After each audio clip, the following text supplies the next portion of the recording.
imagina a un hombre que lo tenía todo: poder, riqueza, títulos, y que ante el misterio de la muerte eligió abandonar cada gloria mundana para servir humildemente a Dios y a los pobres.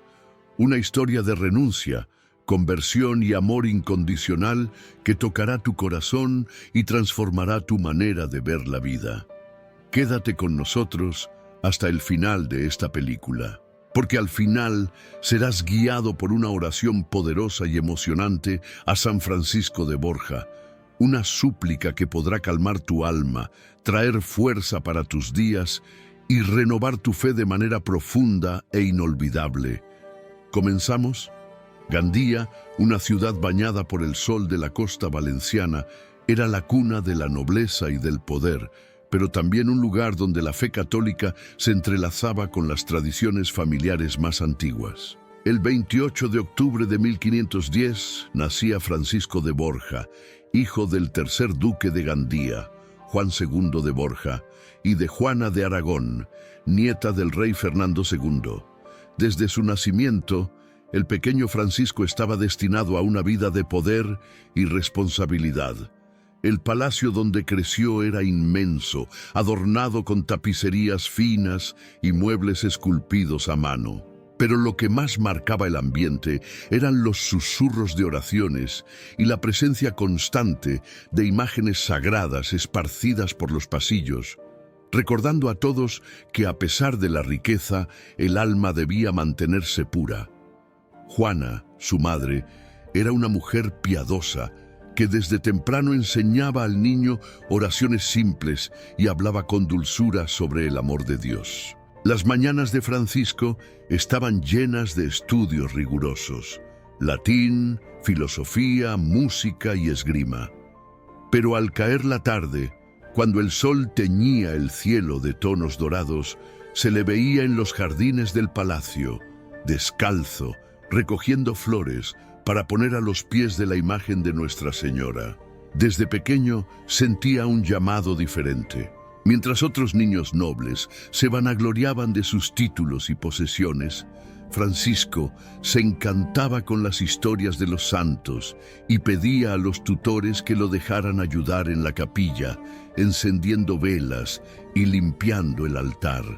Las fiestas de la corte eran grandiosas, pero había algo que lo desconcertaba. El brillo de las joyas, el exceso de las ropas y el orgullo estampado en los rostros de los invitados le hacían sentir un vacío silencioso. Aún de niño, se escondía detrás de las columnas del salón para evitar las vanidades y prefería escuchar, a lo lejos, las músicas sacras que venían de la pequeña iglesia del pueblo. Cierta tarde, cuando tenía apenas 8 años, vio por primera vez a un pobre a la puerta del palacio. Un hombre viejo, de vestiduras rasgadas, con los ojos cansados. Francisco pidió a la gobernanta que le diera pan, pero fue reprendido. Esa noche no pudo dormir. Al amanecer, tomó frutas del huerto y, escondido, se las llevó al hombre. Al volver, sintió por primera vez el calor interior que más tarde reconocería como la presencia del Espíritu Santo. A medida que crecía, su amabilidad y caridad se volvían cada vez más evidentes. Era común verlo visitando a los enfermos del pueblo con su madre, llevando sopas calientes y palabras de consuelo. Pero también había el peso de la responsabilidad. Como heredero de la familia Borja, el futuro lo preparaba para el liderazgo, la administración de tierras y la toma de decisiones severas. Había una presión constante: ser fuerte, ser rígido, ser un ejemplo. Francisco sentía que, a pesar de respetar tales exigencias, su corazón anhelaba algo más ligero, más puro, algo eterno. A los 12 años fue enviado a Zaragoza para completar sus estudios. La despedida estuvo marcada por lágrimas silenciosas de su madre y un abrazo apretado de su padre, que dijo: «Recuerda siempre, hijo mío, somos Borjas, nobles en la tierra, pero siervos de Dios por encima de todo». Estas palabras resonarían en su alma hasta sus últimos días. En Zaragoza, el joven Francisco se destacaba no solo por su inteligencia, sino también por su humildad. Aunque recibía constantes invitaciones a fiestas, prefería la compañía de los libros y las oraciones. Sentía placer en asistir a la catedral, donde el aroma del incienso y la luz de las velas creaban un ambiente que aquietaba su alma. Su confesor, el padre Domingo, le decía frecuentemente: «Francisco, Dios te llama para algo grande, pero no como el mundo entiende grandeza. Sé atento». Ya adolescente, incluso rodeado por las tentaciones de la juventud, se mantenía íntegro. Sus cartas para su madre estaban repletas de reflexiones y pequeños relatos de su vida espiritual. Y en las visitas que hacía a Gandía, cuando sus padres organizaban bailes y recepciones, él discretamente escapaba a la capilla, donde pasaba largos momentos arrodillado, pidiendo luz para el futuro. En la transición entre la adolescencia y la juventud, Francisco de Borja fue llamado a uno de los lugares más deslumbrantes y peligrosos de la época, la corte imperial de Carlos V. Era un ambiente donde el lujo y el poder seducían el alma, y pocos lograban mantener la humildad sin perderse. Francisco llegó a la corte con apenas 18 años, rodeado de miradas curiosas y expectativas altísimas. Su postura llamaba la atención. No era arrogante ni altivo. Al contrario, sus gestos eran serenos, sus ojos bajos pero atentos. Se vestía con elegancia pero sin ostentación. Aún entre duques y marqueses había algo en él que transmitía pureza. En poco tiempo, su inteligencia, honestidad y equilibrio conquistaron el respeto del propio emperador. Carlos V, hombre de gran autoridad y temperamento firme, veía en Francisco no solo un noble prometedor, sino un joven confiable, alguien en quien podía confiar tareas de extrema responsabilidad. Y fue así como Francisco fue nombrado caballero de la prestigiosa Orden de Santiago y poco después recibió el título de virrey de Cataluña.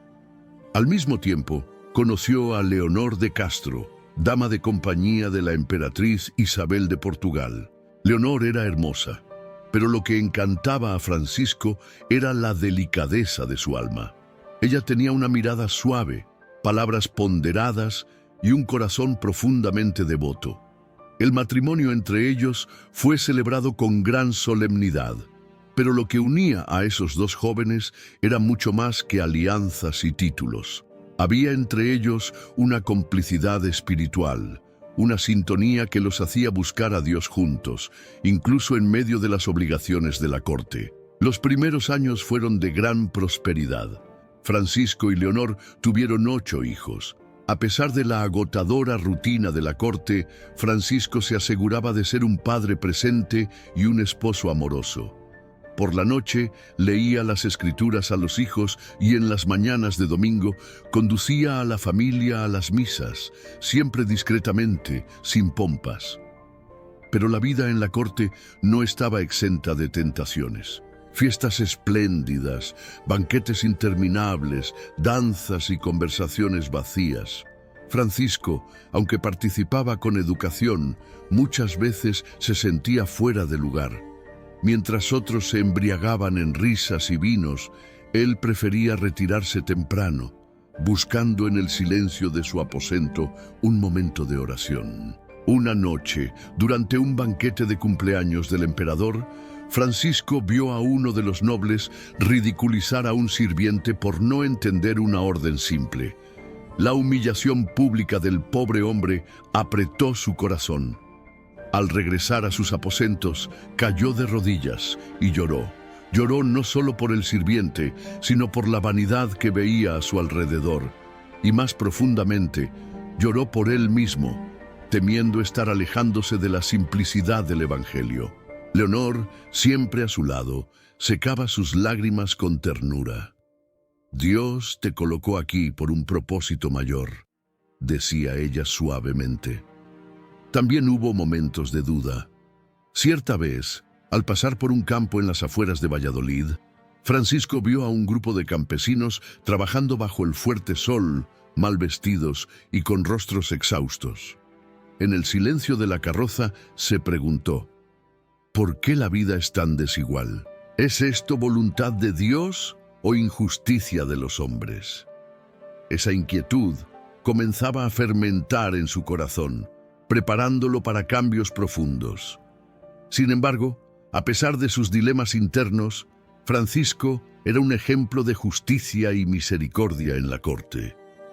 Ayudaba discretamente a familias necesitadas, intercedía por prisioneros injustamente condenados y aconsejaba al emperador en decisiones equilibradas. Su presencia era luz en un ambiente a menudo oscurecido por ambiciones e intrigas. Cierta noche, al contemplar el cielo estrellado del patio imperial, Francisco susurró: «Señor, muéstrame el camino. No me dejes desviar. Si me colocaste entre príncipes y duques, que yo sepa permanecer tu siervo humilde». Mal sabía él que Dios, atento a cada súplica, pronto lo colocaría ante la experiencia más impactante de su vida, aquella que cambiaría para siempre su destino y lo haría abandonar toda gloria terrenal en busca de la verdadera eternidad. El año era 1539. La corte imperial estaba sumida en luto. La emperatriz Isabel de Portugal, esposa de Carlos V, había fallecido repentinamente, dejando un vacío inmenso no solo en el corazón del emperador, sino en toda Europa. Ella era amada por su bondad y simplicidad. Francisco, que la respetaba profundamente, recibió una misión solemne: acompañar el cortejo fúnebre, llevando el cuerpo de la emperatriz desde Toledo hasta Granada, donde sería sepultada. Fueron días largos y silenciosos. El cortejo recorría villas y campos, bajo la mirada compungida de la población que se arrodillaba a la pasada del ataúd. Francisco se mantenía firme, pero dentro de él nacía una inquietud profunda. La presencia de la muerte, hasta entonces distante, ahora estaba ante sus ojos. La mujer que hace pocas semanas sonreía y aconsejaba con sabiduría, ahora yacía fría e inmóvil. Al llegar a Granada, una multitud aguardaba en silencio. Era de noche cuando el ataúd fue finalmente abierto, según la tradición, para que las autoridades reconocieran oficialmente los restos mortales de la emperatriz. Francisco, en su función de responsable del cortejo, tuvo que ser el primero en mirar. La visión que tuvo lo marcó para siempre. El rostro que recordaba como radiante estaba desfigurado por la descomposición. La belleza había desaparecido. La vanidad, las vestiduras suntuosas, todo ahora era polvo y corrupción. Un olor fuerte y amargo llenó la sala. Francisco retrocedió un paso, el corazón apretado. Sintió el peso de la mortalidad de forma brutal, como si el mismo Dios estuviera ante él diciendo: «Todo esto pasa, todo». Esa noche Francisco no durmió. Caminó por los claustros del monasterio en silencio, las palabras resonando dentro de su alma: «No más serviré a señor alguno que pueda morir». Esa frase no fue solo un pensamiento, fue un voto íntimo, solemne, grabado en lágrimas y temor. Comprendió allí, ante la efemeridad de la gloria humana, que toda honra terrenal es breve y que la verdadera grandeza no se encuentra en los salones dorados, sino en el servicio humilde al Señor eterno. Al regresar a Valladolid, su presencia era otra. Había un peso en su mirada, una gravedad nueva en sus gestos. El emperador lo notó. Amigos cercanos notaron su creciente reserva. Leonor, su esposa, comprendía todo en silencio, respetando el tiempo de su marido, pero ya sintiendo que Dios lo llamaba para algo mayor. Pero Dios no permitiría que la transformación fuera demasiado brusca. Aún había caminos por recorrer, y Francisco, aunque cambiado, todavía necesitaba cuidar de su familia, gobernar sus tierras y educar a sus hijos. Sin embargo, algo en él había muerto junto al ataúd de la emperatriz: el deseo de grandeza mundana. A partir de ese momento su vida interior se volvió intensa. Pasaba horas en oración y su dirección espiritual se volvió aún más rigurosa. Los ayunos se intensificaron. Francisco buscaba servir a todos con aún más humildad. Ya no participaba de las fiestas de la corte, excepto cuando era estrictamente necesario. Prefería los retiros silenciosos y el contacto con la naturaleza, donde sentía la presencia de Dios en los cantos de los pájaros y en el murmullo de los vientos. Cierta mañana, al observar a sus hijos jugando en el jardín, susurró: «Que crezcan libres de los falsos brillos de este mundo, que encuentren la verdadera luz». El peso de aquel voto interior, hecho en Granada, moldearía cada decisión de ahí en adelante. Y aún sin saberlo, Francisco se estaba preparando para el mayor sacrificio: abandonar todo lo que poseía, títulos, honor y poder, para vestirse con el humilde hábito de la compañía de Jesús y vivir como siervo de los pobres e instrumento de la voluntad divina. La muerte, que ya había visitado la vida de Francisco en el cortejo de la emperatriz, volvió a llamar a su puerta de manera devastadora. En 1546, su esposa, Leonor de Castro, enfermó gravemente. Francisco, que tanto la amaba, permaneció a su lado en cada instante.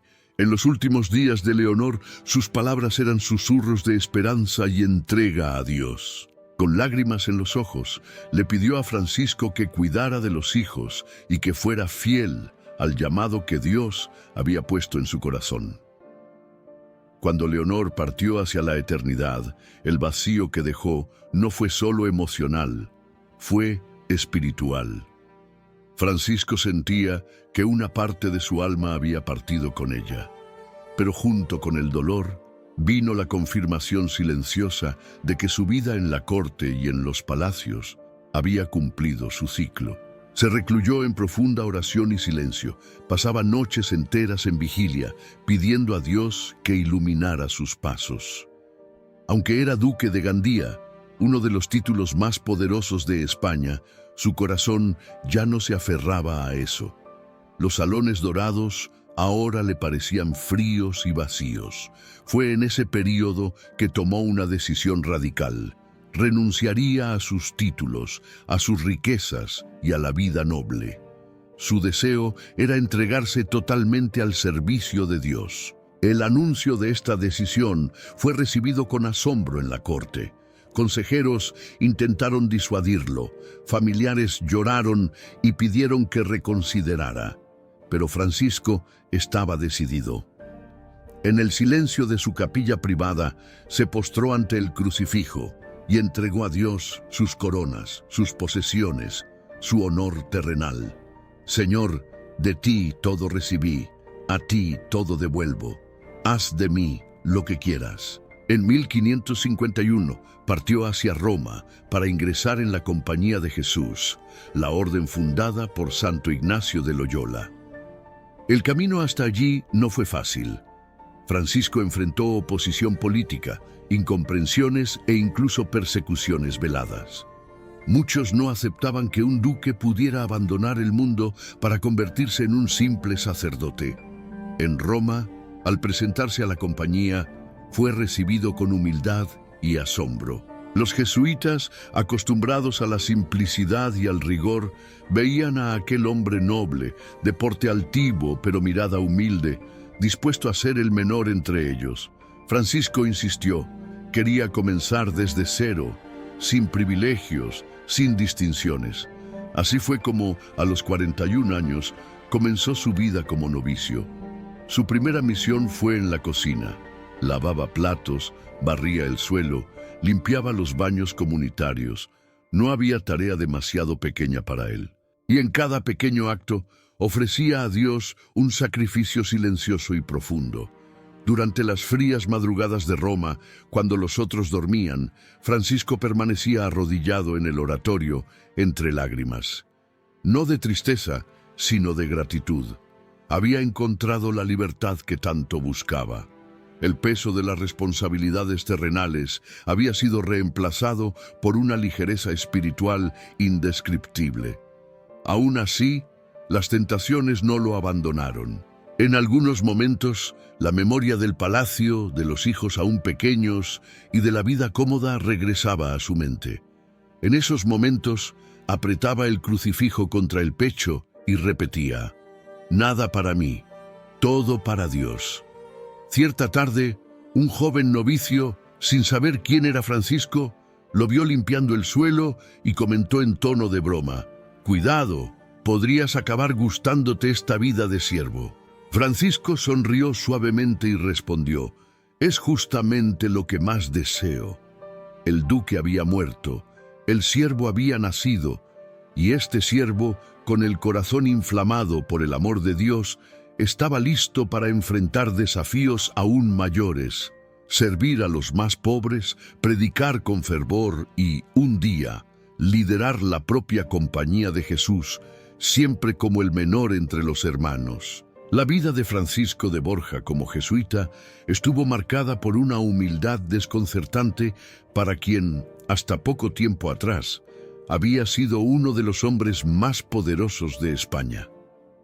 En el noviciado, hacía hincapié en elegir las tareas más simples e ingratas. No aceptaba distinciones, rechazaba privilegios, y cuando se daba cuenta de que algún hermano intentaba ahorrarle trabajo por respeto a su pasado, pedía con firmeza que lo trataran como a todos los demás.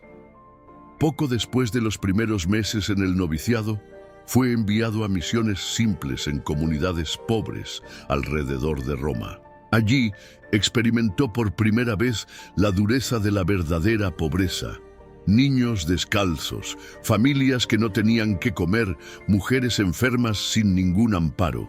Francisco no solo predicaba, servía. Limpiaba heridas, cargaba agua, preparaba sopas y recogía a los más frágiles en silencio y oración. En sus predicaciones hablaba con una simplicidad tan conmovedora que muchos lloraban solo al escucharlo. No usaba palabras rebuscadas ni conceptos teológicos complejos. En cambio, hablaba del amor de Dios con la suavidad de quien lo sentía en el corazón. Sus ojos brillaban y su voz se entrecortaba cuando decía: «Somos polvo, pero polvo amado por Dios».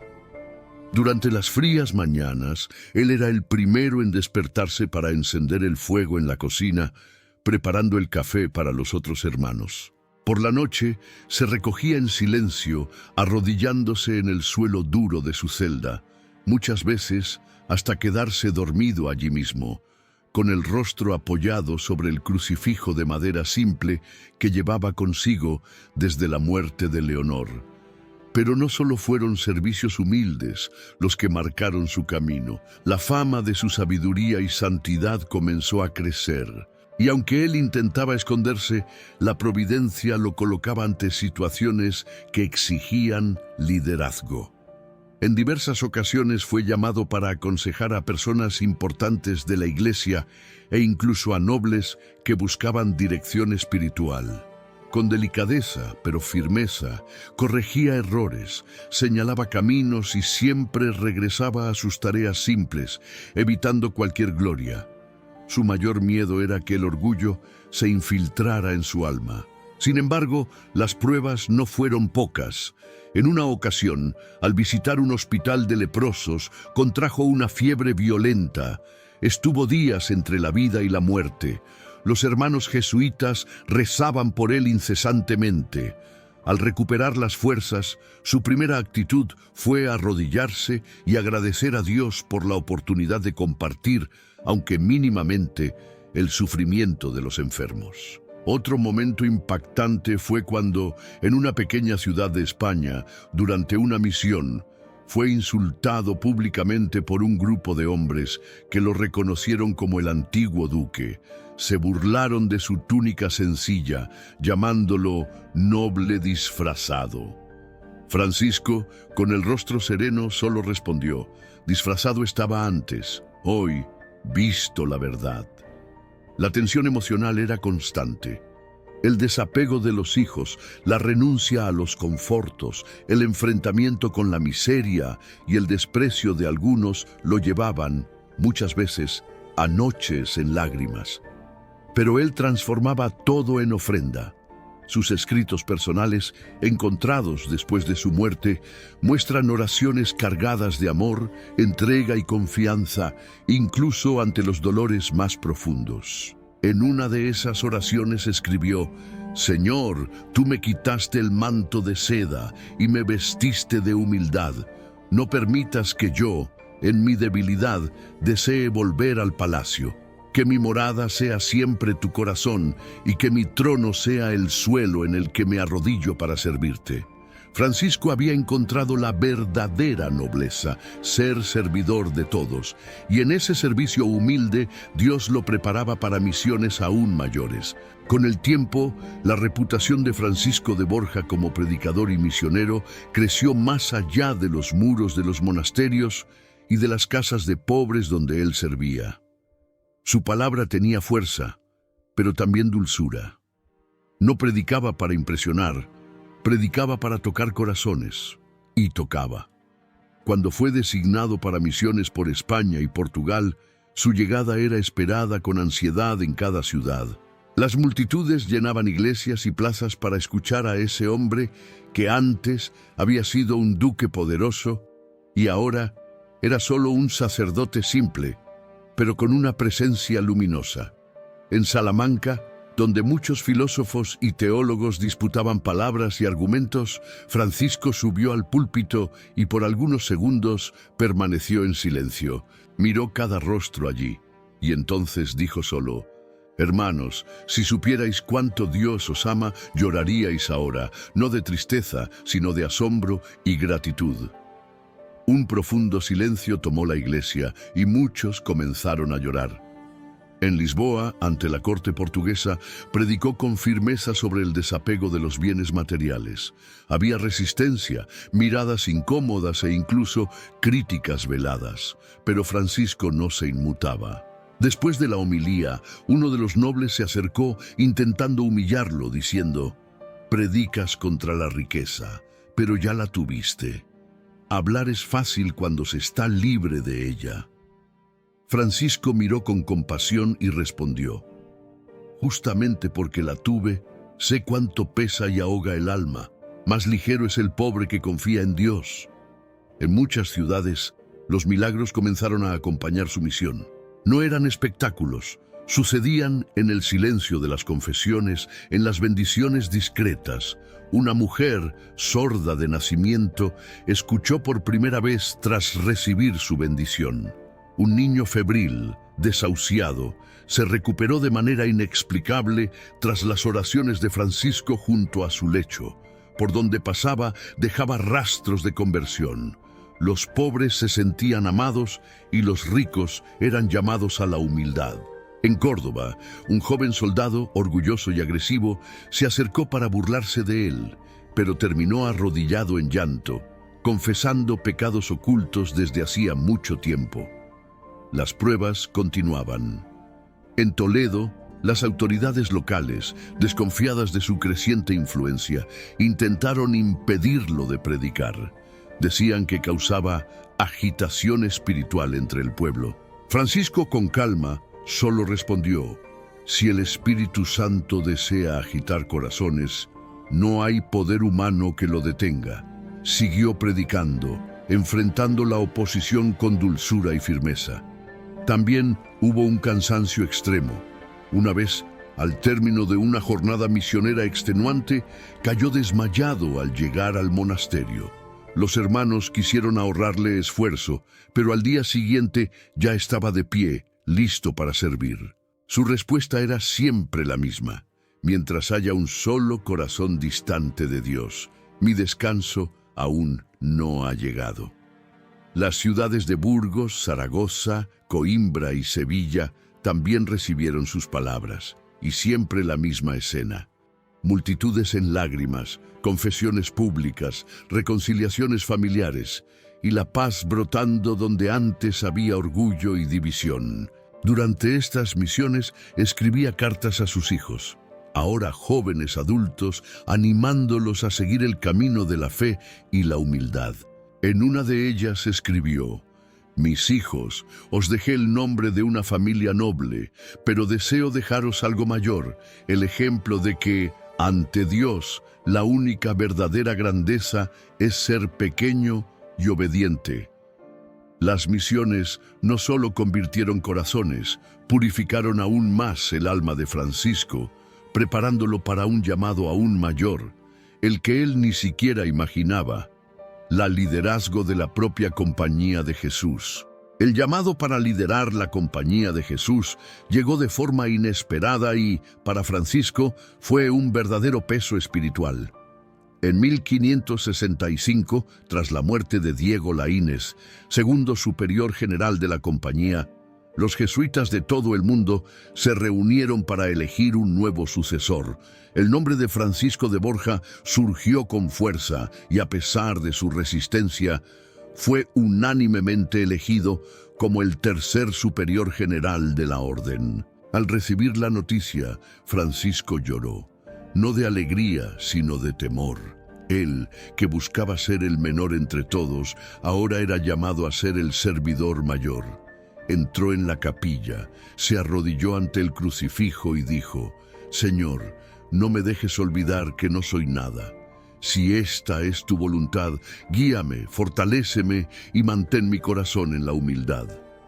Como superior general, Francisco enfrentó desafíos inmensos. La Compañía de Jesús crecía rápidamente, expandiéndose por Europa, Asia, África y América. Era necesario organizar misiones, formar nuevos sacerdotes, enfrentar persecuciones políticas y religiosas y mantener viva la llama del carisma jesuita. Él no se escondía detrás de un escritorio o de documentos. Visitaba las casas jesuitas, inspeccionaba escuelas, aconsejaba a jóvenes novicios y, sobre todo, mantenía el espíritu de oración y servicio. En Roma rechazó una vivienda lujosa. Vivía en una pequeña habitación sencilla, con una cama de madera y una cruz sobre la mesa. Las decisiones difíciles se tomaban siempre después de largas noches de oración. No se dejaba guiar por presiones humanas. Cuando le preguntaban cómo soportaba tantas responsabilidades, respondía con una ligera sonrisa: «Todo pesa cuando lo cargamos solos, pero nada pesa cuando lo ponemos en manos de Dios». También enfrentó conflictos internos en la compañía. Algunos hermanos, más inclinados al rigor extremo, deseaban normas severas. Otros, más flexibles, pedían adaptaciones. Francisco mediaba todo con sabiduría, siempre buscando el equilibrio. Su paciencia era admirable. En reuniones tensas, permanecía sereno, escuchando a cada uno atentamente y respondiendo con palabras firmes, pero llenas de caridad. No faltaron persecuciones externas.